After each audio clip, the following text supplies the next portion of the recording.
The modern obsession with having a singular objective in life, a concept heavily promoted in business management courses, has gradually reshaped our understanding of meaning, success, and fulfillment. People are told that in order to live a worthwhile life, they must identify a clear, measurable, long-term goal and dedicate themselves entirely to it. This narrative often sounds empowering, but it comes with hidden costs.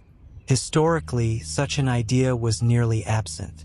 Our ancestors didn't frame life in terms of strategic goals or life missions. Instead, purpose was something lived naturally through one's roles and relationships. The traditional view was simple yet profound. Be the best person you can be in whatever situation life places you. If you are a husband, be a loving and present one. If you are a mother, be nurturing and wise. If you are a neighbor, be kind and reliable. Meaning was woven into the fabric of daily life, not something to be pursued like a distant prize. The modern model, by contrast, often encourages people to sacrifice these smaller, meaningful aspects of life in pursuit of one grand objective. The result is a kind of tunnel vision. People become so focused on achieving personal milestones that they begin to neglect their families, friendships, health, and even their integrity. Life becomes a performance. Achievements are displayed like trophies on social media. But behind the filtered images and polished words, many people feel disconnected and empty.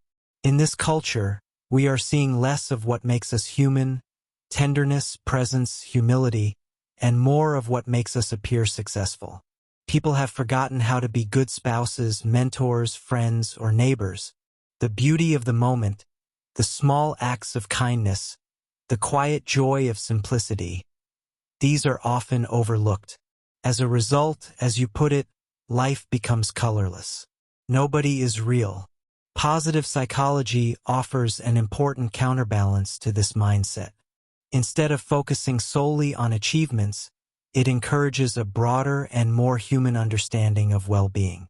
True fulfillment, as psychologists like Martin Seligman emphasize, comes from multiple sources: meaning, engagement, positive emotion, accomplishment, and relationships. When we prioritize only one accomplishment, we neglect the others and our well-being suffers.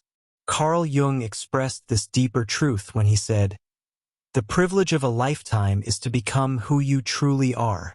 He did not speak of reaching goals, but of becoming authentic.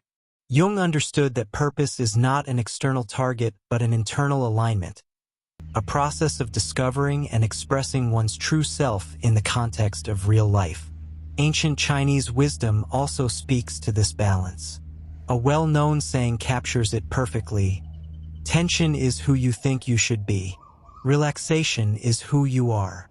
In contrast to Western goal-driven culture, traditional Chinese thought, especially in Taoism, emphasizes harmony, flow, and presence. It teaches that meaning arises naturally when we stop forcing life and begin to live in rhythm with it. The lie of the singular life objective robs people of this rhythm. It pressures them to perform rather than to live. But there is another way, a gentler, more rooted path. One where purpose is not something you chase, but something that unfolds through love, service, presence, and integrity. A life well lived may not be summarized in a slogan or celebrated with awards, but it leaves a quiet legacy in the hearts of others. Sometimes your deepest purpose is not at the end of a long road. It's in the way you treat the person next to you, in how you show up each day, in how you carry the small and sacred moments that make life real.